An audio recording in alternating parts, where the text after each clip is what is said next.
లక్షలాది మందికి మన తెలుగు మ్యాట్రిమోనీ ద్వారా వివాహాలు జరిగాయి. తెలుగు వారి number 1 choice Telugu matrimony. Visakha Gajuwaka Sheela Nagar Venkateswara కాలనీలో భారీ దొంగతనం జరిగింది. ఎల్ఐసి ఉద్యోగి అయిన శ్రీనివాసరావు నివసిస్తున్న లక్ష్మీ రెసిడెన్సీలో నివసిస్తున్నారు. ఆగస్టు 10న తమ పెద్ద కుమార్తెకు పెళ్లి నిశ్చితార్థం ఉంది. దీంతో లాకర్లో ఉన్న కేజీ బంగారం 3 కేజీల వెండి తీసుకొచ్చి ఇంట్లో పెట్టారు. మరోవైపు పెళ్లి కోసం ఇంట్లో రంగులు వేయడం, ఫర్నిచర్కు పాలిష్ పనులు జరుగుతున్నాయి.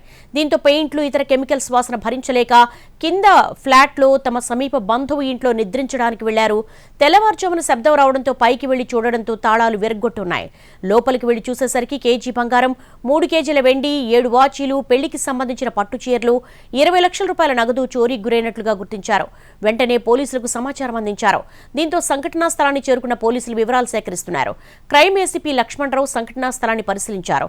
త్వరలోనే నిందితులను పట్టుకుంటామన్నారు. చుట్టుపక్కల సీసీటీవీ కెమెరాల ఫుటేజ్ పరిశీలిస్తున్నారు పోలీసులు.